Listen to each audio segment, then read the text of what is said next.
ado, I'm just going to turn you over to Heather Seeley for Find Your Vision, Designing Visual Narratives.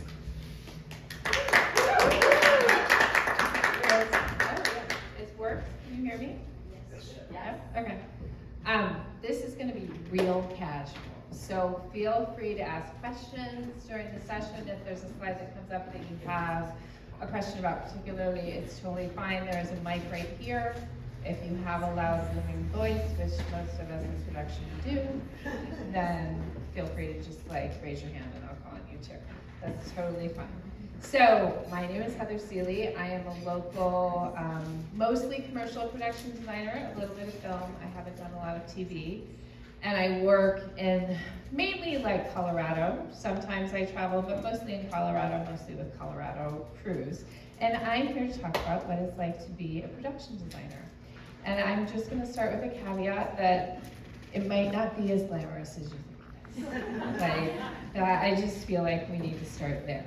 So I found this quote and it felt so relative to what I do, because I think a lot of being a production designer is translating visions, and then a lot of it is actually the construction of practical elements. And so it is a part dreamer, and it is part construction worker and carpenter, because you really have to know how to actually dream up the things and then build them. So it's an interesting mix of creativity and practicality, and that goes into the entire kind of essence of what being a production designer is, because I think a lot of people feel like it's this big creative umbrella, but you're working with budgets and you're crewing up shoots and you're doing all these things that are actually really practical and managerial. So there is the two worlds to the role. We're gonna start with what a production designer actually does. So when I get a call from a producer or a production coordinator with a job, they usually say, here's our budget.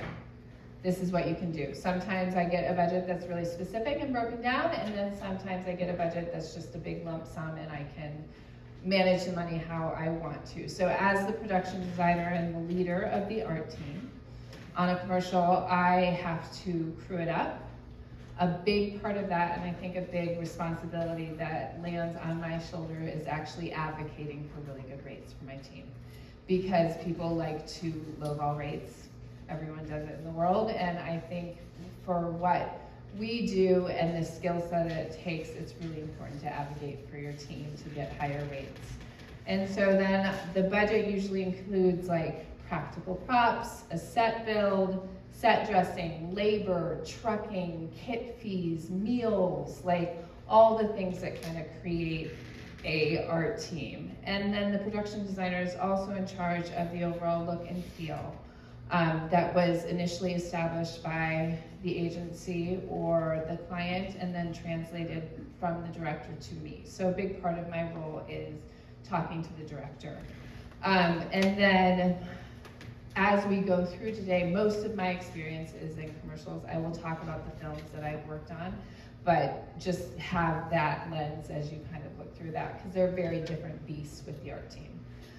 Film has a much larger art team, usually with a lot more roles that are very specific, whereas commercial crews, particularly in Denver, a lot of people do a lot of different things, and so the roles start to blend a little bit more, whereas if you're on a union film set, the roles are super, super specific. How do I get jobs? That's probably something that people want to know. Most of it is word of mouth. Most of it is a producer knowing a producer who knows me, or another lead on a set that I've formed a friendship with.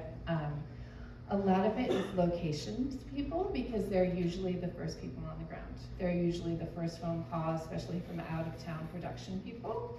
They will come, get a location, and then they will crew up from there. So it's good to establish relationships with the location managers, and then producers, production managers. I think I get a little from Instagram and my website, maybe. I am also very proudly not much of an Instagrammer, so I think if you were a little more active with social media, you might have a better understanding of that as a producer, but that's not really my jam. It's mostly my kids and fun things that I see. So the rates, I thought that we should just like dig into the dirt of it so you guys could see. These are the rates that I gun for. They are not always available on commercial shoots, but these are kind of the going rates, and we'll talk about these roles as we move forward, but I think we start in that realm. And I am a part of IATSE and the union, and so those shoots are usually a lot higher rates because they are unionized, whereas the non-union shoots usually have a little bit lower of a rates. If anyone has any questions about rates, happy to talk about now. Not that glamorous, but good to know what to advocate for. So what I think one of the biggest ways to be successful as a production designer is to hire a good team. I am only as good as my team is. I am only as happy as my team is. I am only as productive and only create the best work as long as my team is happy. So I think we should talk about what makes a good team. And I'm sure that a lot of you have worked on crews before. I think the biggest thing is trust. As the leader of the art department, I think trusting your team to do the job that they were hired for is really important. So that means you really have to know who you're hiring. And sometimes you've worked with everybody on your team 100 times, and sometimes there are people you've never worked with. And I lean towards trust. It has sometimes bitten me in the ass, but like that is something that is just a part of my personality is I lean towards trust, and until I can't trust you, then we can talk about it. So another part of that is respect. Respecting roles, boundaries, physical boundaries, emotional boundaries. I have found as we progress in this industry, the boundaries are getting stricter, and that's okay. And so I think it's really important to read your team and know what their boundaries are to be able to make sure that you respect everybody on your team. Another part of that is collaboration. In the art team, on a set in general, it is all about collaboration. Every team is working together. Every team is working with the other teams. We cannot do it without each other. It's just an impossibility. And so I think understanding that and coming to a shoot with that kind of attitude of collaboration and trying to help everybody do as much as they can to support the final outcome is a huge part of it. Another big part of the art team particularly, I think, is a can-do attitude. Like, a biggest turnoff for me as a production designer is if I ask somebody to do it and they're just like, no, I'm not gonna do that. If it's within your realm of scope as the role that you're doing, you have to have if you don't know how to do it, ask somebody in the art department, Google it, like just figure it out. Like that is part of our world is problem solving, 100%. It's another really big skill. And I think creating a team where people feel empowered to try things that they're not 100% and they can go to any other team member and say, hey, I've never briefed anything before. How do I do it? Fine. Well, we'll teach you. I mean, I think that kind of attitude is much better than just like a flat out no. Goes to the next thing of like, if you don't know how to do it, figure it out. Talk to somebody on the team, talk to Google. And then as the lead of the art department, as the production designer, I think it's really important to know your crew and know where their strengths lie and make sure that as you're looking over a brief, a creative brief from an agency, that you're looking at it going, oh, that person would do that really well. Or, oh, that person, like, Kent and I are working on a shoot this week where we have to create sparks. We need somebody who knows how to make sparks from metal hitting a saw. You know, it's that simple. If you know somebody who knows how to do that, hire that person for that shoot. Know where their strengths lie and get them into roles where they feel empowered to use their strengths. Diversity and inclusion. I am often the only woman on set. I'm just gonna say it. It is usually me and hair and makeup and like maybe the wardrobe stylist, and you look around and it's a sea of men in black, and that creates its own set of advantages and struggles. And I think I really encourage people as they think about hiring crews that they look towards diversity. They look towards diversity in gender, they look towards diversity in race, they look towards diversity in skill set. Like, I think that in Colorado, and being a woman, one of my responsibilities is to really try to bring crews that are more diverse, because it's hard to do. And I don't like being one of the only women on set, honestly. Like, there's a bravado, is that the word, bravado? Is it the word? Bravado. Bravado? Yeah, that like being in a room of all men have, that like women are more subtle and like more, we work more subtly, and sometimes that can be a point of contention. Also, snacks are really important on set. I like to make sure that my crew is fed really well. Water, hydration, especially in Colorado, and then laughter. I definitely try to make sure that my crew is laughing most of the time, because we're just making commercials. It's not rocket science. We're not curing cancer. I mean, you will see most of the commercials that I'm showing today are fast food commercials. They're causing cancer now. Not doing. So let's talk about the art department roles. So we've talked about production design, art direction, and these kind of, the way this is set up is more geared towards commercials again. So the art director is the person that's in charge of like logistics, set designs. They oversee the construction of things, and they support me in helping to refine the vision of it all. I often lean into art direction to do more of the logistics, because they usually have, I do art direction too, but there's usually a structured personality that comes along with that. The art coordinators. I cannot tell you how much I love art coordinators. Being a creative soul, I do not do well tracking receipts or tracking spending or PC. I mean, I can do it all, but I don't like it. And it takes me away from the overall creative vision. So I am always so grateful and really advocate for having art coordinators, because they can really help keep the ship running tightly. They help communicate with the PMs and the UPMs and the line producers to make sure they have everything. They communicate the logistics of like how to return a receipt, how to roll your budget, how to do a PC top sheet, all these things that other people in the art department don't really know. They really are advocates to make the production run so much smoother, and they are some of my most treasured parts of the art crew. A set decorator is often the person that deals with floors, walls, like overall sets, furniture. They're looking at the big picture of everything. They are really looking at, take it 10 steps back and look at the whole picture. Does the color palette work together? Does the furniture work? Is this in alignment with where the brief is? And that person is a vital part of the manifestation of the vision of the brief. The set dresser deals with smaller items, smaller pieces of furniture, knickknacks, lamps, bedding. Think about the things that are like wouldn't be attached or permanent in a house. That's kind of more where the set dresser lies, and they are really there to support the set decorator's vision. The shopper. This person is invaluable as well, because a good shopper will just nail it. They'll get the brief, they'll know, they'll track what they bought, what they haven't bought, and how much they buy. They'll take pictures of everything, they will track everything. This person, if you are a good shopper, just inherently in life, this is a really good role for you, because you shop with other people's money, which is kind of delightful. I love it when I have shopping days, honestly, it's kind of fun.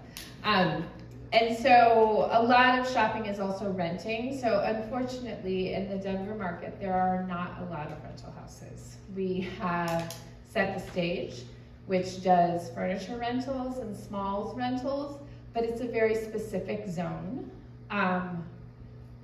If you are in this world and you need a specific prop, your best kind of lead would be to actually call a production designer and say, do you have this in your kit? Because that's what we do to each other. We call each other and say, oh, do you have, like, I called Pam Chavez last week and I was like, do you have any fake money? I need fake money. And she's like, oh yeah, I do have some fake money. Hers happened to be a little too laundered, so I needed stiffer bills. But that is where I get a lot of kind of obscure props, because a lot of the time we're looking for things that are unbranded or really kind of benign, and so oftentimes when you have to buy that for a shoot, production designers, if it's within the budget, end up keeping it if they don't want, if the agency doesn't want it, and then you have it in your kit. So that's a really good resource too as a shopper. Prop Master, love the Prop Master. I love my Prop Master too. They are usually very organized, very type A, very much have an idea of where everything is, have like very specific tracking, especially with the film. And they're in charge of everything that is in people's hands, usually. So, you know, if somebody has a purse or a shopping bag, there is a fine line between wardrobe and hand props. But like if someone has a bag of groceries that they're carrying to a car in a commercial, the prop master is in charge of that bag of groceries. In Colorado, I think on bigger film crews, this is different, but in Colorado, the prop master also is in charge of the gags. So you'll see a KFC commercial later in the thing, and there was a gag where a bag needed to smoothly be followed by a camera out of the drive-through window, and the prop master had to create the structure that the bag sat on so the camera could sit on it so it could move in tandem. So the prop master does a lot of things like that. Last week, my prop master was building camera boxes with two-way mirrors because it was a hidden camera gag. So they often do the kind of work with the camera department and create these kind of, we call them gags, which are like the stunts, the not human stunts, but thing stunts, I don't know, prop stunts. Drivers. Visual illusions? What's that? The visual illusions? The visual illusion, I like that. It's like Much Charlie Chaplin. classier than gag. Well, it's the idea like Charlie Chaplin putting painting the floor on the mirror and Yeah. shooting through it. Yeah. Yeah, exactly. That's a great example. Drivers. The drivers are in charge of the trucks. They're in charge of organizing the trucks, Tetrising the trucks, all the kits that go on the trucks. They're in charge of where the props go, where the set dressing goes. And you want a driver who knows how to drive a truck. I'm just gonna say that. I have had a year of accidents in trucks, and it's been super stressful for my team and also for production. And so if you are the lead of the art department, do not let anyone drive a truck who doesn't have experience. It's very easy for people to say, oh yeah, I drive a truck. Well, you put a 16-foot truck and a huge bed and a lift on the back of it, and they probably don't know how to drive a truck. So make sure you know. I mean, I literally just have like a giant plane, so it's like top of mind. So just make sure you trust your driver or hire Teamsters. Advocate for that too. The next KFC shoot we're doing, we're hiring Teamsters because they've had enough. The graphic artists. So a lot of the time there are graphics that come into a set because a lot of artwork is licensed. Do not use artwork from Target. They will stalk you and find you and sue you. So don't do anything that's copyrighted. So a lot of the time we create custom artwork.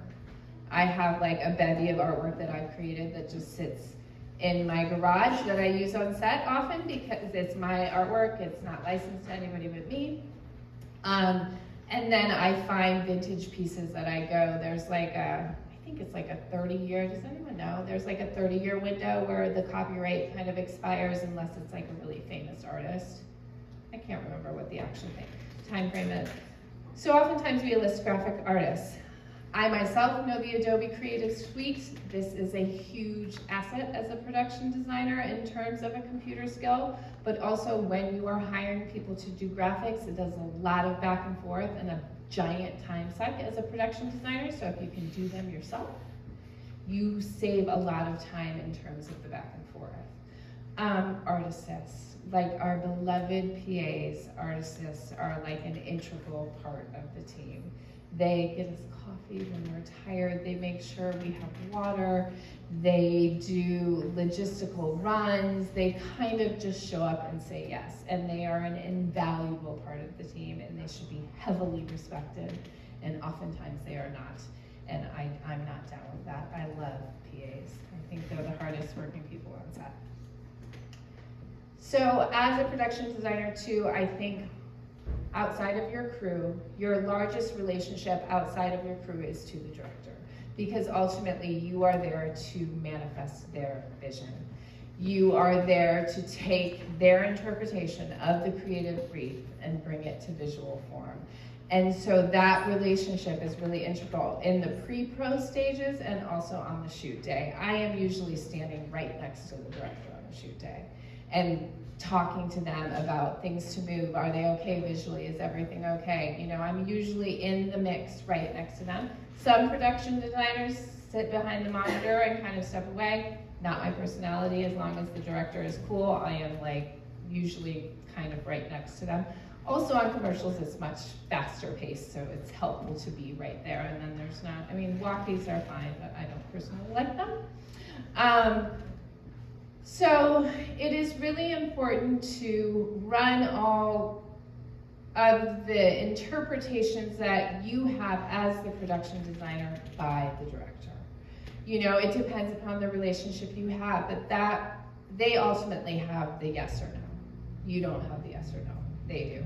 And so it's really good to bring your expertise and your knowledge to it, but ultimately they are the people that have the yes or no. So you make sure, if it's on set, that you talk to the AD first to make sure that you can approach the director, because the director has 5,000 things going through him. For non-film people, assistant director is the AD. It's just like the person who's running the shoot, so better to talk to them first. So that is an integral part, and that also is a great way to form relationships. I work with the same directors over and over again because there is that established layer of trust and respect. Art kits, the beloved art kits. So as I was preparing for this, which I'm so grateful for Elizabeth and the whole crew for asking me, I realized that there are two kinds of art kits in the art world. There is the emotional art kit, and then there's the physical art kit. And the emotional art kit is nuanced. I think these are like the key points, and I will start with the willingness to let go easily.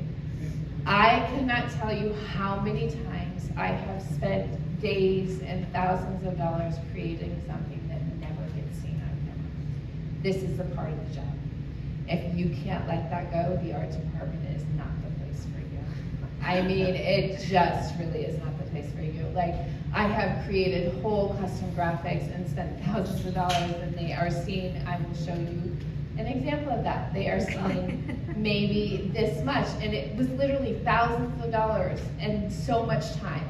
You know, and that waste happens a lot. It happens a lot in the art department. There is a lot of things that we create, and there are examples coming up. So that willingness to let go, that resilience to just let it roll off your back so that you don't get stuck by the place where you're attached to what you create, because ultimately it's not about you and what you create, it's about what the larger vision is. And so that is a tough pill to swallow on the art team. I definitely have moments, I'm not gonna lie, where I go into the bathroom and like bitch by myself for a long time, and then I come out and I'm like, okay, we're good. That, like, I just got it out.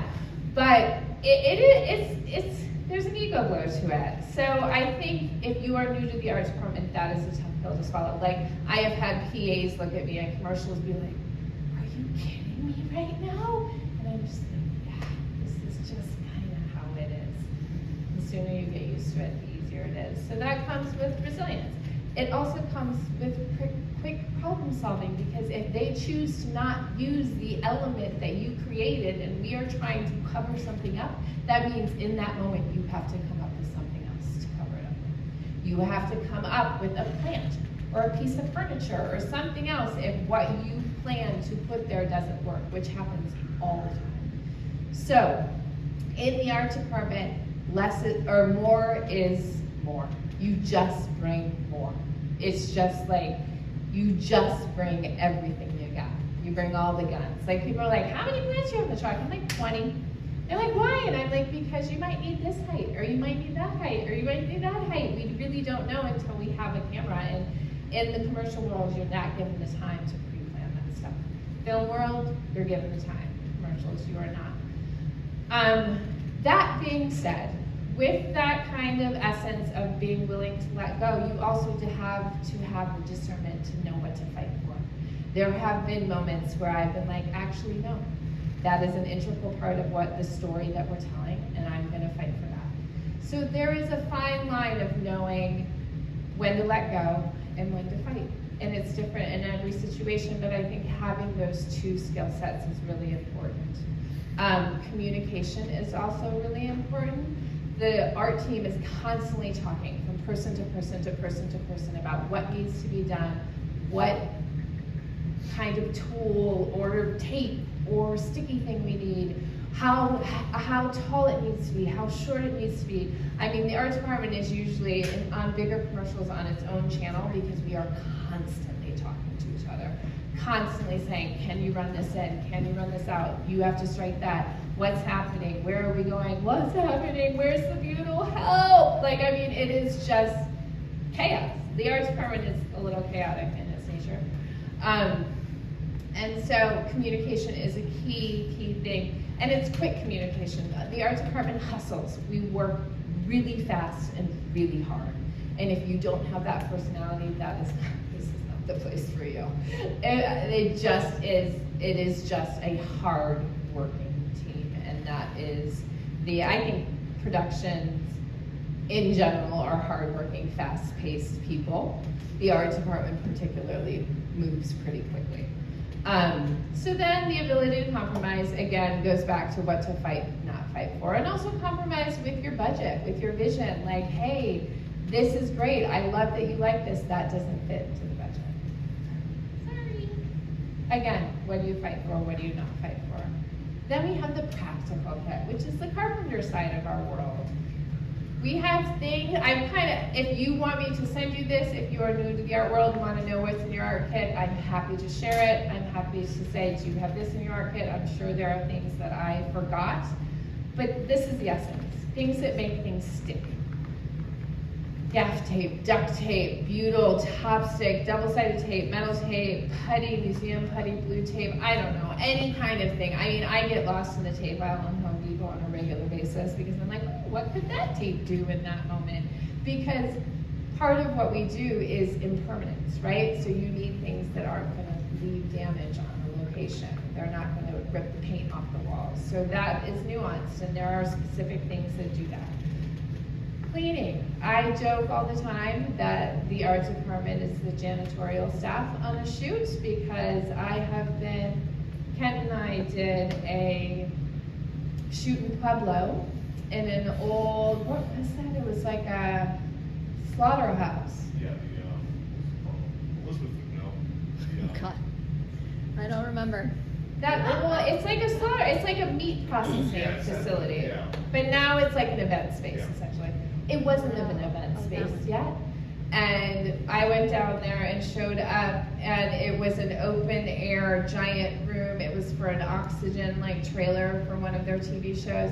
And I spent 3 days in a respirator shoveling pigeon shit out of, this is how unglamorous this job is. Literally, the locations guy and I in respirators shoveling, and then the birds would just come back and shit because it was open, and so the next day we would show up and do it. So it's not always glamorous, it's not always fun, but it was stories to tell. We did get some stories. So in that regard, I will say what was really helpful was I had this very long scraper. It was like a 6-foot long squeegee that we would wet it and just move it down. It was really helpful. Also a wire brush was really helpful. Things to cut, utility knives, scissors, cutting mats, straight edges. Those are all for breaking usually, or cutting a piece of artwork or something.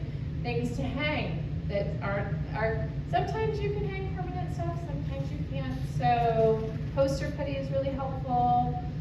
Microfilament is really helpful, otherwise known as fishing line, hammers, nails, command straps, and then things to tie things down, ropes, cords, bungee cords, straps. There is a local company called Night Eyes that makes these gear ties that are very helpful. They are long plastic coated metal ties that wrap into themselves, so they're very secure. Those are super helpful. And then tweezers, spatulas, scrapers, padded paddles, it goes on and on and on.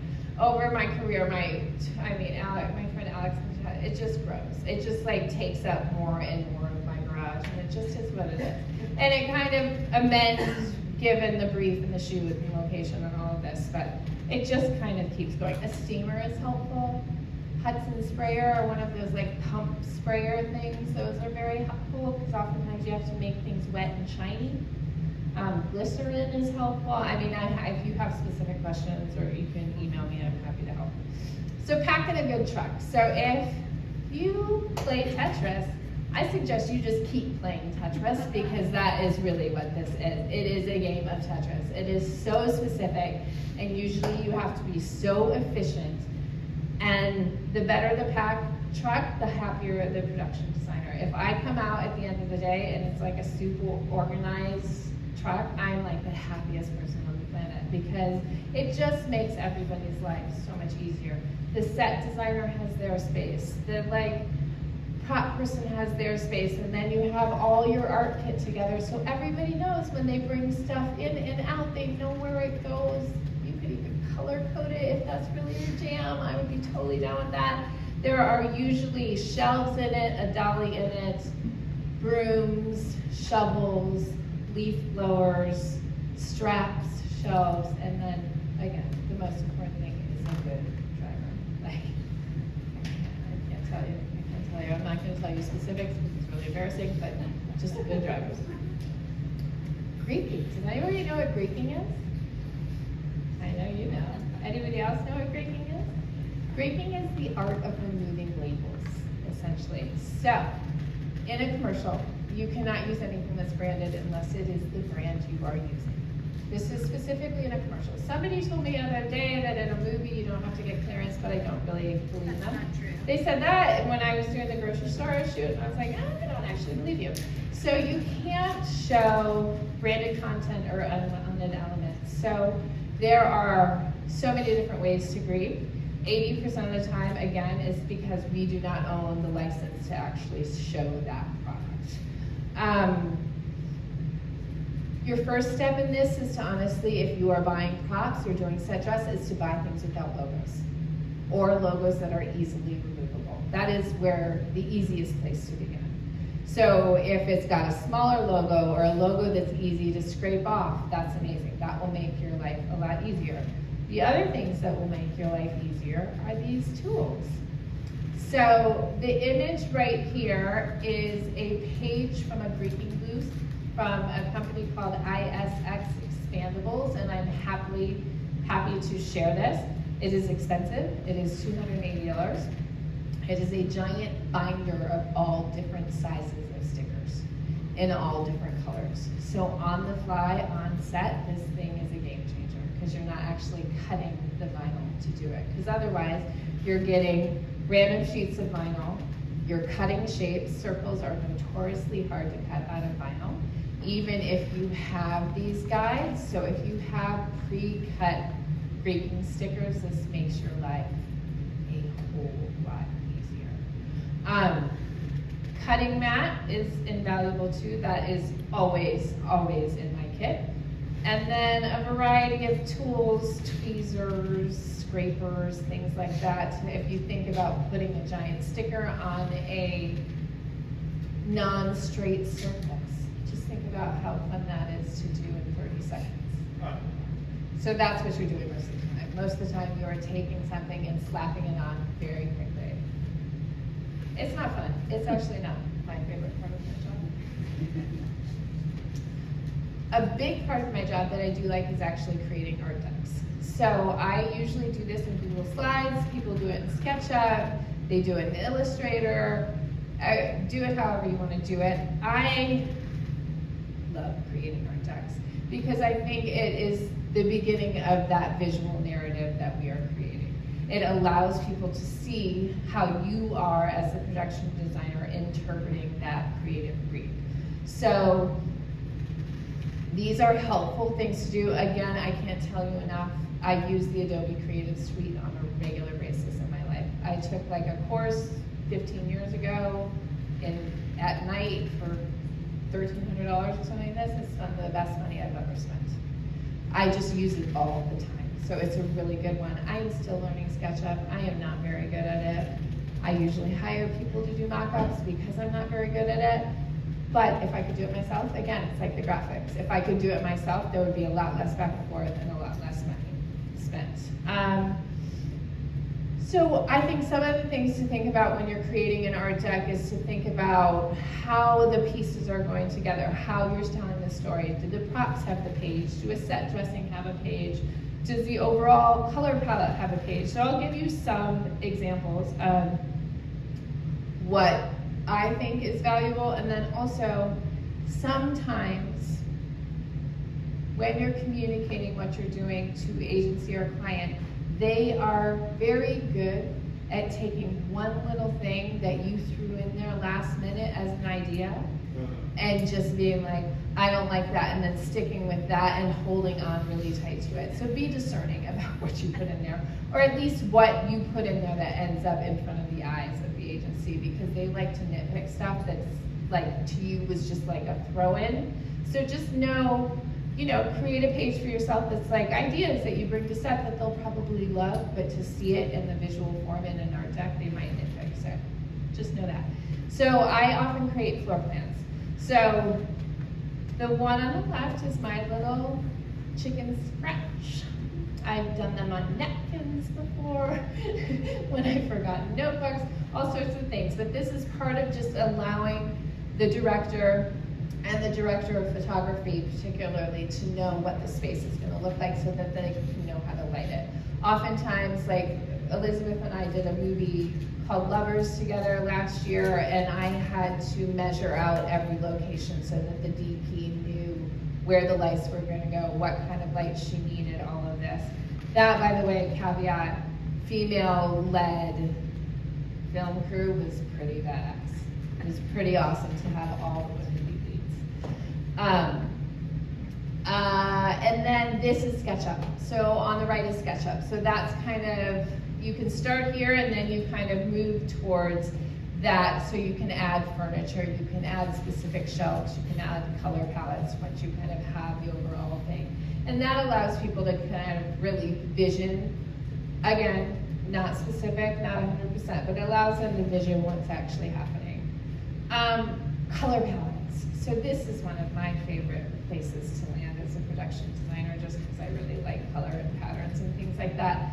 With commercials, I am usually given a brand deck, and that brand deck has very specific brand colors in it. They're usually like a top tier of brand colors, and then underneath there are complementary colors that go along with those brand colors that I can use in smaller quantities. When you're doing a film, it's a whole different thing. You are creating an entire feel from the color palette that you are creating. Kind of in commercials, but not so much. They're so quick and dirty. And it's usually like not a color palette you chose, it's one that's given to you.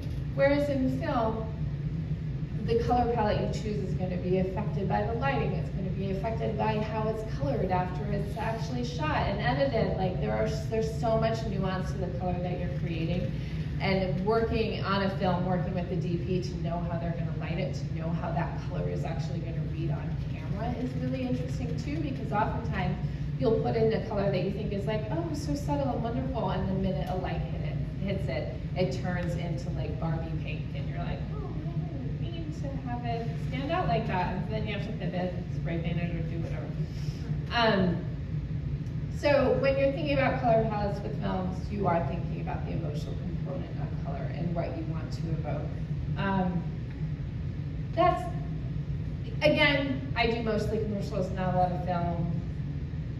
Film has a much longer prep time. Commercials, I think on average, I'm given 5 prep days, 3 to 5 prep days, somewhere in there, depends on the size of a commercial. Whereas with Lovers, I was given months, 2.5 months, 3 months to prep. So it's a very different situation. There's a lot more thought that goes into film.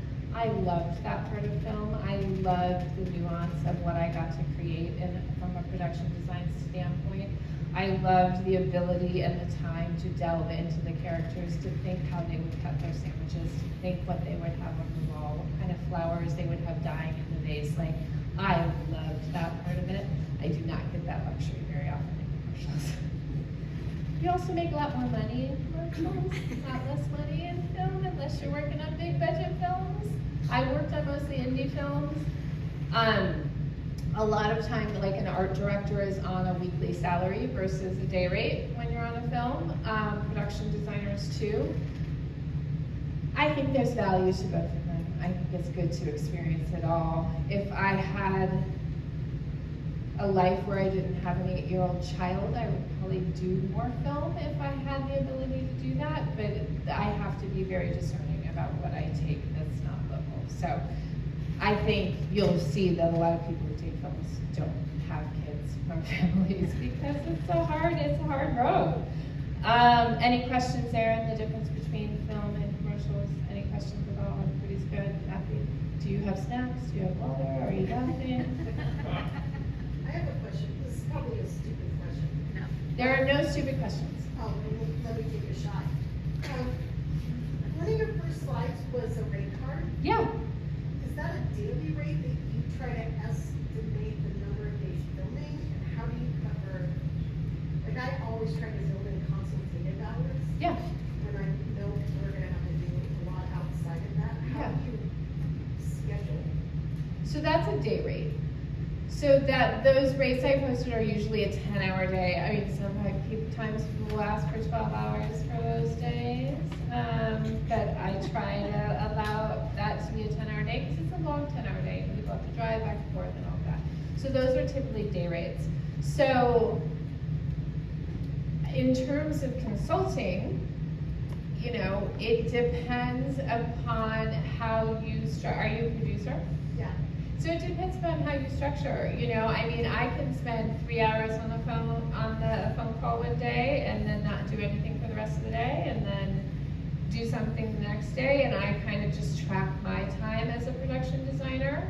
And I also, after the initial phone call, you can actually honestly read how high maintenance people are gonna be or not be. I mean, that's like the reality. Like a shoot I had last week, like I spent so much more time kind of hand-holding than I thought I was going to, and I ended up working a day more than I was given because it was unexpected. I didn't expect that much back and forth hand-holding. Part of it, if you can advocate to get another day, do it. It doesn't always happen.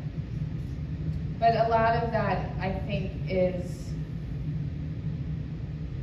like when I get, say I get a budget and it's like I have 5 days prep, 2 days shoot, 1 day wrap. I look at that and I go, all right, that maybe is enough. And if it's not, I go back and advocate for more time.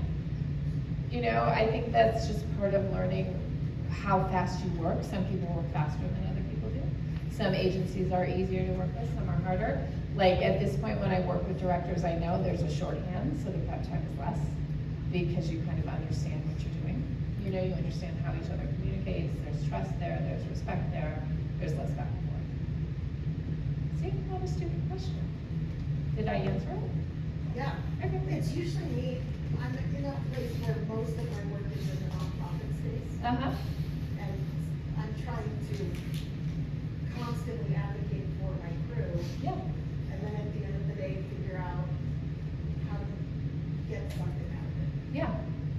And sometimes those kinds of organizations and the agencies that serve them need more hand-holding. They're not, I don't have shorthand. Well, it sounds like you have your answer already. Advocate for more time and exercise. Yeah. Thank you. You're welcome. All right, let's talk about Dan Sanders and KFC. So I have had the privilege of working on these shoots that have been shooting in Denver. I know that Dan Sanders is like a big deal right now, and it is, he and his entire family are on these shoots, and it is epic. There are 100 people on set. There are so many people everywhere all the time. Like, they'll be like, Heather, the AD will be like, last looks, and I'll be like, oh, there's 50 people who I don't know what their roles are on my set right now. Like, this is complicated. So we have had, as a team, to navigate, because we've done a few of these now, navigate where those people go, what we do, keep the set clean, because then people are sitting on dress sets. I mean, it's chaos. It is really fun, and everyone is really funny and wonderful, and it's a really good time. So KFC is a particular thing.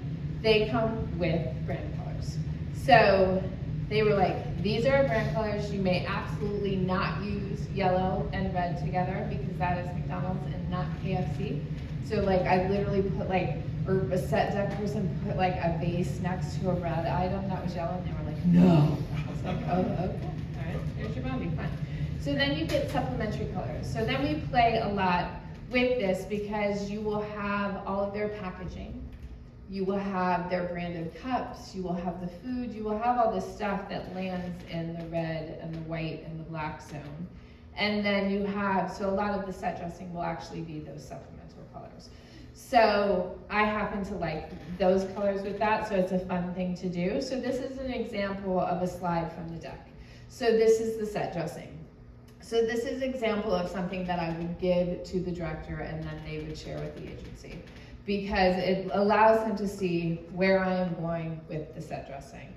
What does it look like? How many do we have? Do things play well together? Are there the textures you want? Are there the patterns that you want? Are those the colors you want? So this is an example of like a slide that you will see in a deck when you're shopping for a commercial. And then here's the commercial, and you can see how little of the actual set dressing you actually see. KFC's new 100% white meat original recipe chicken nuggets. Baby!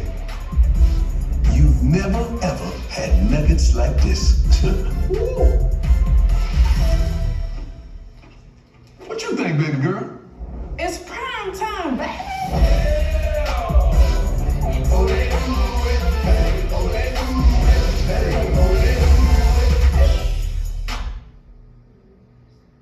Great example. You don't see a lot of the set. I see that tree that should have been a foot taller in the backdrop. But oftentimes, I mean, the irony of it is that I will be on set and worrying about all these little pieces, and then Kent and I were on a shoot in Utah this summer, and I was at breakfast at the hotel, and I happened to be sitting there just like watching TV, which I don't actually ever watch, and I don't watch commercials a lot. 3 of the commercials that I'd worked on that year came up on the TV, and I was like, oh yeah, I don't even see that. That's moving fast, and I even know the mistake I'm looking for, and I don't even see it, because really the 12-hour day turned into 30 seconds, right? I mean, that's the reality of what's happening, if that. Do you have a question? Yeah. Yeah, I was curious, like I noticed with the wardrobe they were wearing your blues. How and when are you coordinating with the wardrobe and maybe even hair and makeup? Yeah, I mean, that really depends. As a production, I like to coordinate with the wardrobe because I think it's a really big piece of it. Sometimes people keep it really separate, but we're all getting the same briefs. We're all getting the same color palettes. We're all getting the same information. So in Dion and his family's situation, they all have their own stylists. And so that's part of the big crews that are on set. They bring their own stylist team, and they bring their own shoppers, and they bring epic wardrobes. I mean, chef's kiss on the sweatsuits that they bring. I mean, they're like the most luxe, beautiful sweatsuits you've ever seen. I'm like, I would like that. And they're like, here's the link. And I'm like, that's $1,200 for a sweatsuit, you know? But like, that's kind of how they roll, and I appreciate it. But you're all getting the same briefs. Like on Lovers, the wardrobe person and I were talking a lot because since it was a film and not a commercial, these characters are developed through their wardrobes as much as the environments tell the story, the wardrobes tell the story too, so you're in a lot more communication with the creative leads in a film than you are in a commercial. I sometimes do both. You're not really supposed to do that. We want everyone to work as much as we can possibly work, but sometimes people don't have the budget, and sometimes you end up doing both. I get asked mostly to do both when the shoots are monochromatic. When the set is one set and the wardrobe is the same color, like I did a shoot where I painted literally everything on the soundstage the exact same color. And so they were like, oh, since you are so familiar with what you're actually doing, you should probably do the wardrobe too, because then you know what color you're actually gunning for, if you want it to be that specific. So those are really the moments. It's a lot to do those. The color palette that you showed us right before, Yeah, and those like secondary colors, did Yeah. you kind of came up with those and you presented those? no, those are the brand deck. So Those are the brand colors. Gotcha. Yeah. So in a I mean, commercial I know set, KFC colors, but like the ones right below that, those are their secondary colors. okay, gotcha. I often in commercials do not come up with the color palette. It's usually brand driven. It's usually them. I mean, their brand deck. The KFC brand deck is 80 pages of how things should go together. I thought about showing it to you guys, and then I thought maybe that wasn't a good idea because it's proprietary. But it's 80 pages of examples, textures, how colors go together. You'll see in the next. Who's your point of if you had a question, or who gives you that? Do they have their creative director or their art director that's talking? Who gives me the brand deck? Yeah, do you have a person there that you work The with? agency usually gives it to me. I mean, the client gives it to the agency and the agency gives it to me. But it's one of my first steps because it's so informative if I'm working directly with the brand. They're usually very specific about what colors you can use. Sometimes people don't care, often they care. I have found, especially with bigger corporations like KFC, you'll see Subway in here, the big national brands care. They care what percentage of green you use with yellow and white. I mean, it's that specific. You'll see on the next slide. This KFC commercial is a great example of creating something that costs $3,000 to make. And you will see a literal corner of it. It was we were covering mirrors in a location at a house in Castle Pines, and the mirrors were 4 feet by 12 feet, giant mirrors, which no one wants on set unless there's a specific call out in the shot list.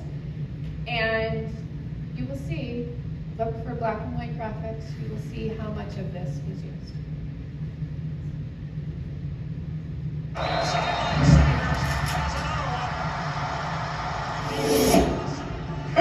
Not you eating on your daddy's white carpet. When you like me, you can do that. No, I'll never do that. But anyway, these spicy, marinated, hand-breaded, new KFC hot and spicy wings. They legendary. Man, cut the bull jump and give me one of the wings. Mm-hmm. Get 8 of KFC's new hot and spicy wings for only $4.99. Did you see it? No. Was it that little, in the very last shot on the left side? So we'll stop it. We'll get there. It's where Mama Connie is sitting, who is DeYoung's mama, who is in all the commercials. I love that he brings his entire family into it. Mm-hmm. Get 8 Right of there. KFC. That is it. $3,000. I was pissed, not gonna lie. I didn't let it go in that moment because we worked so hard at it. It was a Tetris graphic that was 4 feet by 12 feet of all the different quotes that are in his office, and the amount of formatting and graphic design that had to go in, that was epic. It took days. We hired graphic designers, and then I had to take it over because the graphic designer wasn't doing what he was, and that's what you see. That is the longest cut of what you see. Great example. I like how to just be like, oh. And had I given time, I would have moved him to the wall behind. In the beginning, there is New hot and spicy wings for only where his daughter is sitting in the red and white, right kind of here behind the door. Not you eating on and your the daddy's white camera. carpet. There were 2 panels there Not you eating. that I would have moved them to had I known that they weren't shooting in that direction, but I didn't know. Nobody told me that they weren't going to shoot the second panel, so I would have moved that second panel over there so you would actually see it. Would have been a lot more interesting than that artwork that wasn't cleared. Because I was told it wasn't in the shot. Welcome to the Lovely. I hope you gave it to Prime We didn't, I don't know what happened to them. I don't know what happened to them. All right, let's talk about Subway. Subway is another big brand that comes here. So another thing to know, Subway, KFC, they both film here because Deion Sanders and Peyton Manning are unwilling to travel. So we thank them for the work. But that is a big part of what keeps production, commercial production busy in Colorado right now, is the fact that those two men will not travel.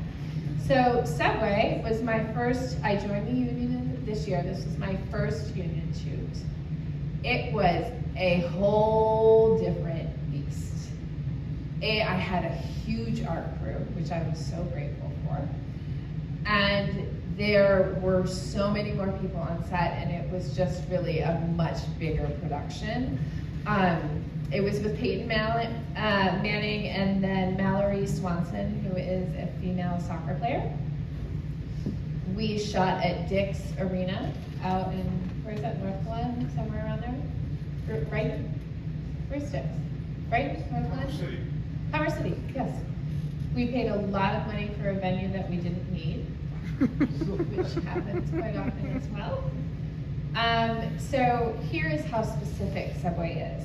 The graphic in the upper right-hand corner is the percentages of colors you can use together.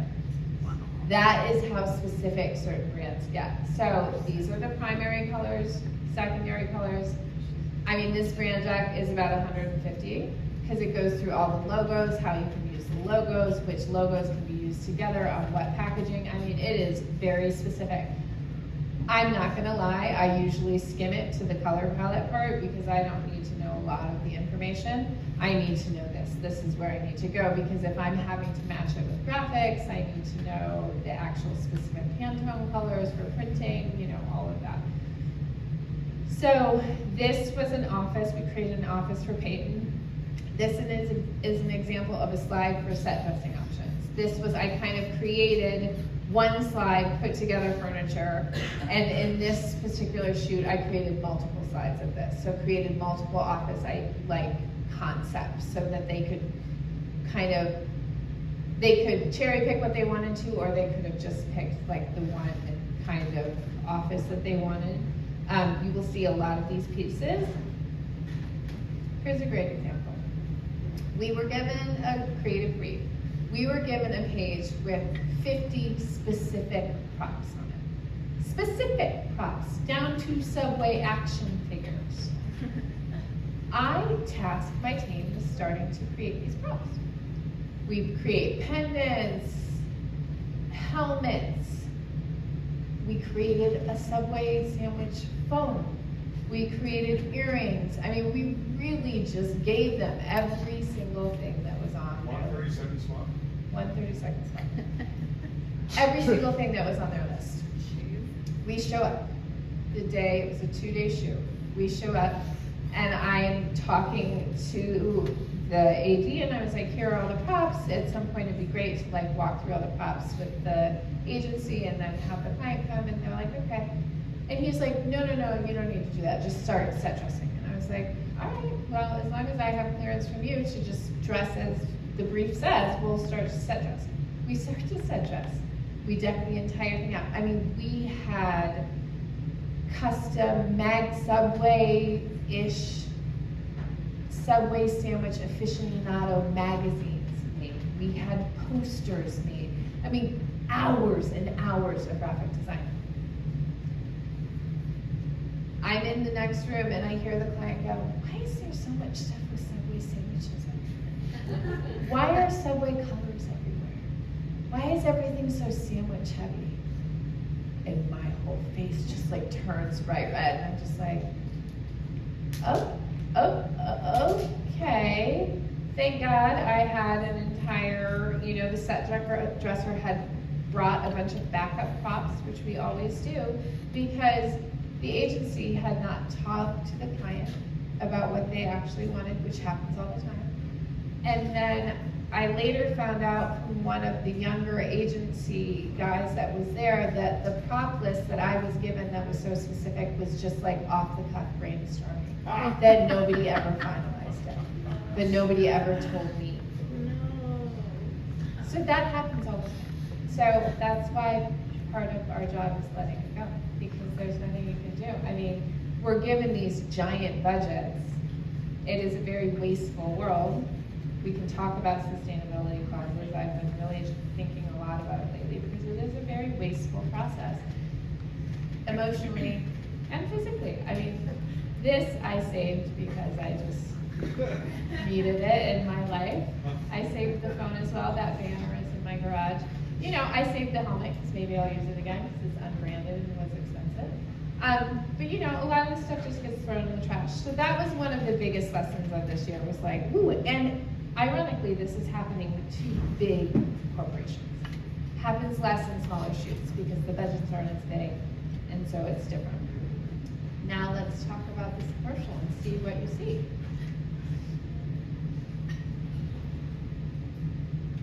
The Subway Series is getting an upgrade. The new number 19, the Pickleball Club. Who knew the Subway Series could get even better? Me. I did. Maybe you should host a commercial then. Sure, okay. Subway Series just keeps getting better. You can see some of it back there. Some of it made it. I fought for some of it because I was not happy about it. You know what to fight for. I'm like, we made the pendant. The pendant's cute. It's like not that Subway specific, you know? So it's interesting, and you learn. And I mean, Peyton showed up on set and wouldn't read half the lines. So that happens a lot too. And then this, sorry. Can I get, there we go. This is the other half of that commercial. Oftentimes people shoot multiple things at the same time. And so this is another part of that series of commercials. So they're shooting multiple bits of multiple commercials at the same day, which happens all the time. Their menu, and now they're slicing their meats fresh. That's why their new Subway Series subs are preferred by this channel. And its future channel. Pros who are talking heads prefer fresh sliced turkey. And pros who use their heads prefer fresh sliced ham. More deli meats are preferred by this QB. And preferred by his old backup QB. And if we prefer it, we know you'll prefer it too. Is this slice as good as your tennis slice? I cannot say that, but yes. I don't think that guy is actually in the commercial with Steph. I think that they cut him in, just so you know. Where was the office built? In Dick's. At Dick's? At Dick's, in like one of their offices. So originally that shot with Mallory Swanson when she's on the field at Dick's was supposed to have people. Was supposed to have extras behind it. We created custom banners to go around the entire stadium. It was epic. Nobody talked to Peyton to make sure that he wanted to shoot in the bleachers. And so they cut the scene because Peyton didn't want to be outside. Nobody communicated it. But nobody communicated me either. So that is the letting go. I mean, these are big letting goes. This is a huge part of the job. And Elizabeth was like, you're going to scare people. I'm like, no, I'm not. It is what it is. Like, it's just, thankfully I have a personality that lets things go. But it's helpful. All right, now let's talk about passion projects.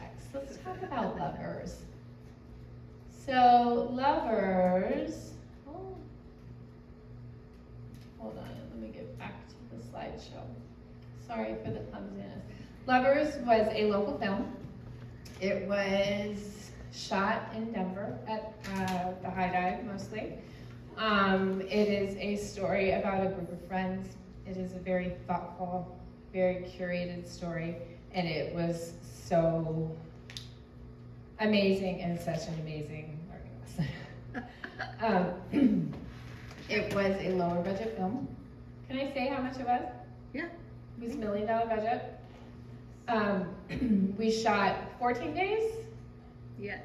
14 days in Colorado and a couple days in New York. Yeah. But the New York was like very skeletal. Yeah, like 2 days or something like that. Maybe 2. It shot in December of last year. So weather was, we had a night shoot where it was -13. And I had to care for Nathaniel Ratecliffe's female built 1850s guitar in -13-degree weather.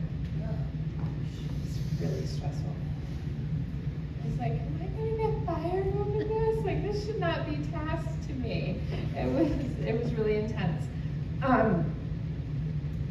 But it was such a luxury as a production designer to have the time to create the spaces with really a lot of thought and intent. Coming from the commercial world, this was a totally different experience to me. I had worked on one movie before that, but not as a production designer, as an art director for like a satellite unit, which we'll talk about after this. But it was such an honor and a privilege, and it was really so fulfilling as an artist to really be able to create the color palette. So that's a situation where I got to create the color palettes. So this was a location. It was very white and very stark. We were there. It was not anywhere close to what the director and I talked about wanting for a location, but it was free because one of the EPs, it was a rental for one of the EPs. And so we chose it. So the first day I walked in there with Taylor, the director, and Bianca, the DP, we walked in and I was like, wow, it is really white in here. And this is supposed to be like a crusty, smoked in, like old house where nothing is ever thrown away. So we painted the entire house like a taupe color. I wallpapered the kitchen in this beautiful floral pattern really poorly, so it looked like the wallpaper was peeling off the walls. We kind of ran with this brick and dark wood and teal linoleum backdrop was there with like the color palette for the entire thing. So we created a color palette of these mauves and sage greens and taupes and deep browns. And then we just, these lazy boys smelled so bad and were stained, but they were absolutely perfect because it was a lot of thrift stores scrounging, which I personally love just in and of itself. Some of these things are in my garage because I couldn't give them up. But I got to buy like VCRs and old like VHS tapes and old newspapers. That secretary desk that's down there was open and there were like paper layers falling out of it. Like the thought in which I could bring my creative vision to was so much deeper. I wish I could show you pictures. I can't. Not out yet. Not out yet. Hopefully really soon. But that was a very fulfilling, you can tell when I talk about it, right? Like, and it was a it half was day really, shoot. We shot there for half a day, right? Yeah. We shot somewhere else that afternoon. Yeah. Yeah. But it housed our DP and first AD. They lived there. It did house our DP and first AD. Yeah. I mean, I was there on Christmas Eve repainting because the PAs would do a very good job repainting it stark white. So I was there repainting it because that's what we do. Another movie I worked on is Bones and All by Luca Guadagnino. So this, I got a call from one of the film's art directors because there was going to be a satellite unit up in Nebraska. And they needed an art director for that. And I happened to be available. And I was like, I love his films. I loved Call Me By Your Name, and I loved the production design of it. And so I was like, okay. And then, Timothy Chalamet. Taylor Russell is also quite lovely to look at as they're shooting too. And it was just really epic to watch really professional actors. This was before Lovers. So I was tasked to crew it. I had a whole Denver crew. There were 8 of us. We were in Nebraska for a week. We were dressing an old gas station. We dressed the entire inside of it, the entire exterior. I mean, thankfully, we were working with a gas station that hadn't been functioning for a really long time. So again, there was a lot of janitorial work to get it to even look remotely used. But we had to dress the entire gas station. I mean, it was like a convenience store. So they sent out 10 giant crates of packaging that they had built for a grocery store shoot. And so we had all this vintage packaging because the film was set in the 80s. So we had all this vintage packaging, and then we sourced stuff locally. We went to thrift stores. Everything was vintage. Everything was dirty. It was really quite fun to do. And again, there were 8 of us there all week. We had to find food that was unbranded at the dollar store, old maps, all the paper layers. When the set dresser who was in charge of the entire movie came to town, we literally walked around a junkyard one day picking up pieces of paper to get the authenticity of those weathered pieces of paper with the edges, which, I don't know, just makes me like giddy, stuff like that. So we dressed the entire inside. This was the outside of it. We chipped paint off of it. We moved things around.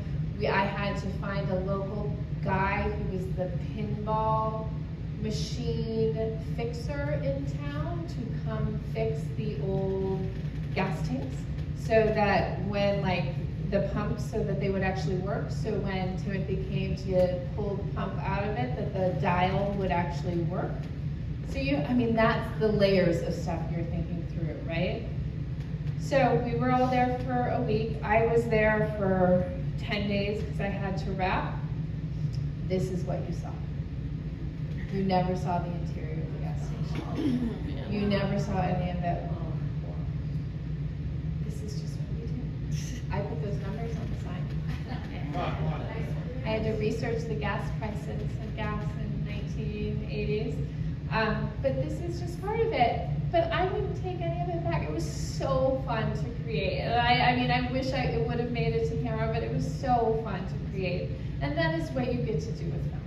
The layers are there. I wish that more films shot in Colorado, because it really is significant. Let's see, inspiration. Let's talk about inspiration for production design for film. And then we'll wrap it up. So, Barbie, let's talk about Barbie. Does everyone know that they ran out of the pigment that creates pink paint in the world because of this movie? They ran out of pink paint. I love this.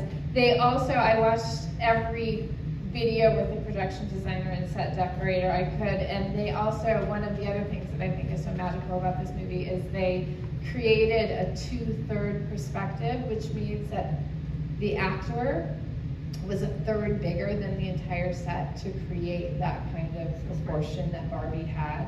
They also talked about the 2D and the 3D. In original Barbie houses, there'll be like a small can of pink milk, and then you open the fridge and there's a decal on the wall. So they did that in the movie to create that dimension too. And it was so good from a production design standpoint. And the color palette, I love the juxtaposition of this color palette in the Barbie world, in this creative, made-up world where women run it, which is interesting, to the darkness of the real world. So that's the production designer's job, is to work with the DP, to light it differently, to create these moods that are so different. And I loved the hints of pink. Like Barbie still was Barbie in the real world. And this shot with Will Ferrell and the tie and the sky behind it, I just love, because they were very intentional with the scenic to create the skies in the Barbie world. And so I love that they kind of created this. I'm sure that's not real. They created this as well. Do you know if Mattel insisted on the Barbie pink or not, or? I would assume so. They bought the rights from Mattel, so I would assume so. And I think, Greta Gerwig, there's an interview with her where, there were 30 shades of pink used in that. There's obviously like a specific Barbie pink, but then there's that whole gradient that's in there too to create dimension. Kind of follow up with that, what you just described, have you seen that too, where you can have like different shades of the same color and still play with that?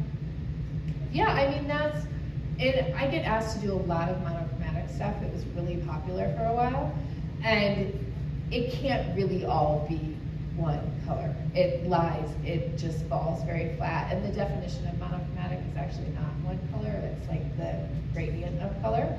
So that's the only way you're going to create dimension in a monochromatic set like that, is to use different shades and different tones and different vibrancies and hues to create that dimension. Marie Antoinette by Sofia Coppola. This is another one that's really inspiring to me. The subtlety of this color palette I love so much in the midst of such a sad story, right? She is so forlorn in this, yet everything is so beautiful, but everything is very muted and dull and pastels. And I just loved the kind of melancholy nature of the color palette a little bit, how it is so soft. There's nothing super vibrant in it. There's like random pops of pink here and there. But I think it's so beautiful, and I think it actually really adds to the story of the sadness, or the sadness of the story. You know, and then you get a broader stroke of, you see all those individual colors in this one very ornate shot.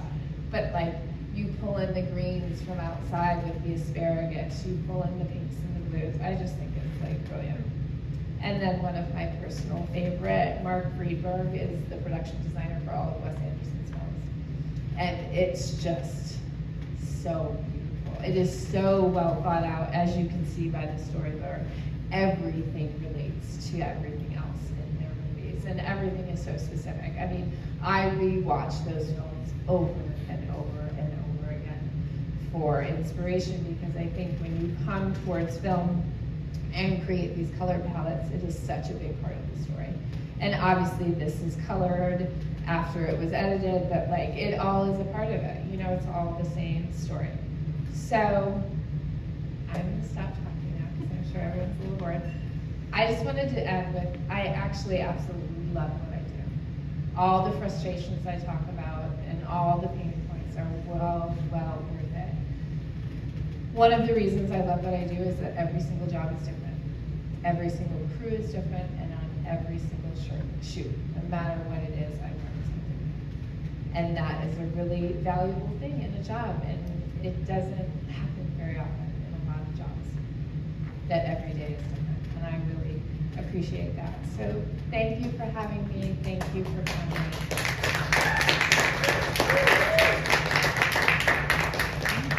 If anybody has any questions, I'm happy to answer them now. You can come up to me afterwards, whatever works. Good question for you. Yes. Where do you like to shop for props and for wardrobe? Depends upon my budget.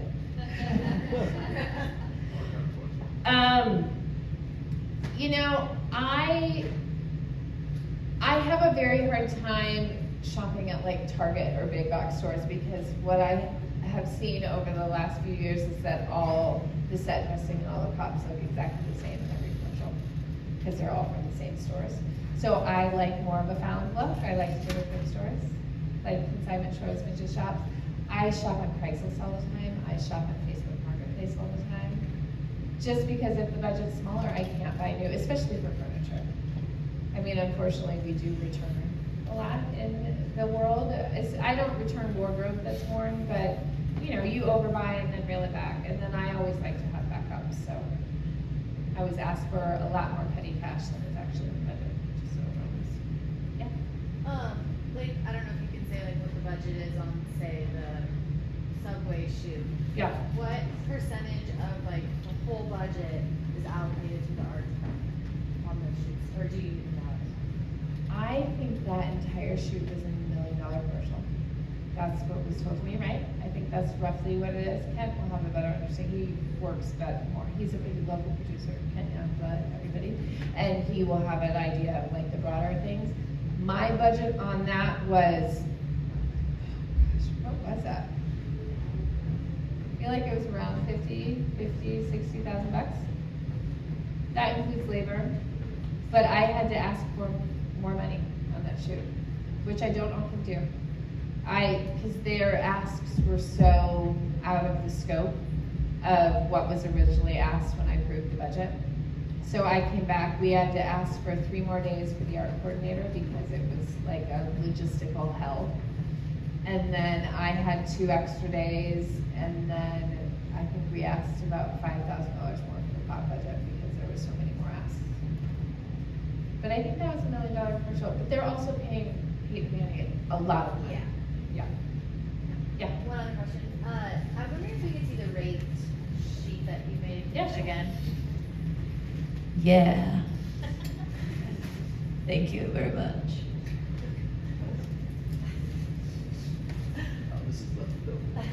Can I take a picture? Absolutely. Look at the slides as well. We'll email everything, but yeah. How often do you get visible crew? On like Subway, KFC, big jobs. Do you get to hire them? What? Do you get to choose, like, do you get to do the hiring of these people? Yeah. Yeah, I hire the people that I work with for us, you know. But I have a roster, you know, and you kind of get on the roster, because not everybody's available all the time, you know, especially like right now, for instance, there are a ton of commercial shooting, so there's like no one available. I have a friend coming in from out of town to crew a shoot with him this weekend, and like nobody's available. So there's work to be had in Boulder, or in Denver too. Most smaller, sometimes it's just me. I don't particularly love those shoots, but sometimes it's just me. Sometimes I will say it's kind of nice to not have a big crew. It's less of a brain fuck. It's less of like coordination, because a huge part of my job is like logistics and managing people. So in smaller shoots, I don't have to do that as much, and I get my hands dirty again, which I kind of like. On the big like Subway, KFC jobs, I'm not touching anything. I'm just managing everybody else. So there's like a plus and minus to all of it.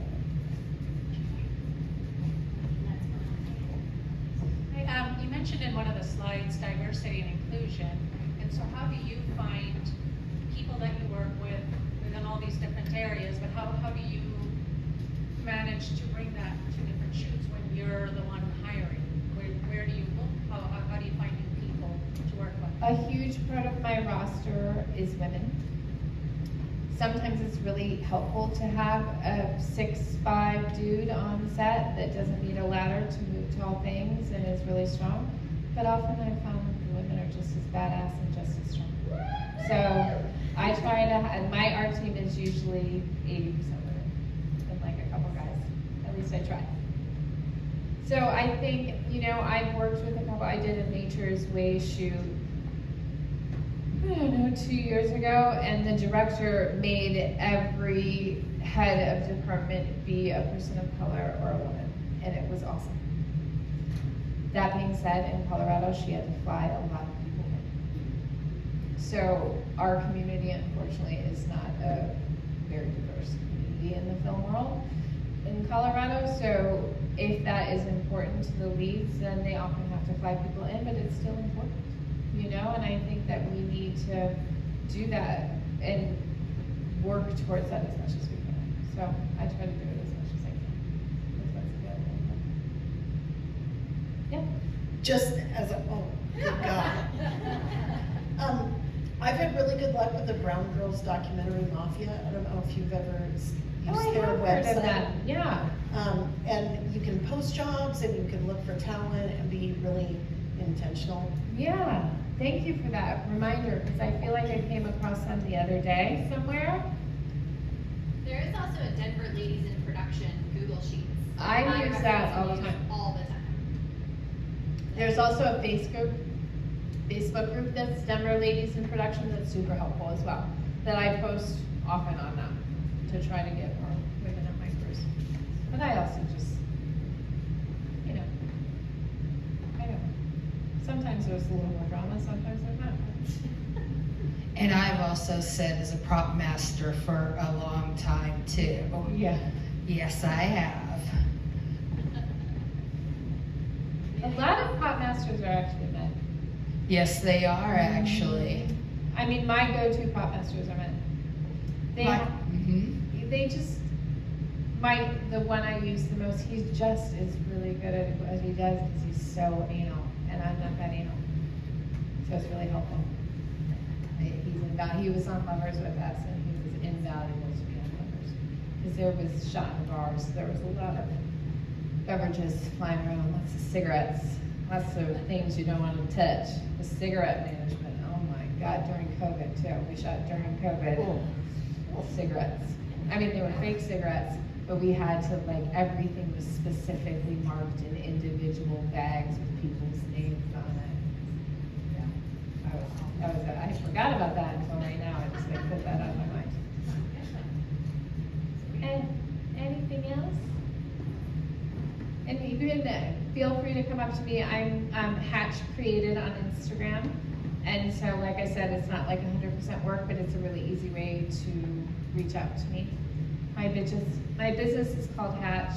I don't know, didn't use it, but just as a name. I just kind of found that my name is easier versus trying to create a business that wasn't me. Go figure. Thank you all so much for coming. This has been a pleasure. I really appreciate you all, and thank you very much. It's really wonderful to take a little bit of time out of the last few weeks and really think about what I do and what I like and what I don't like. So thank you for that opportunity.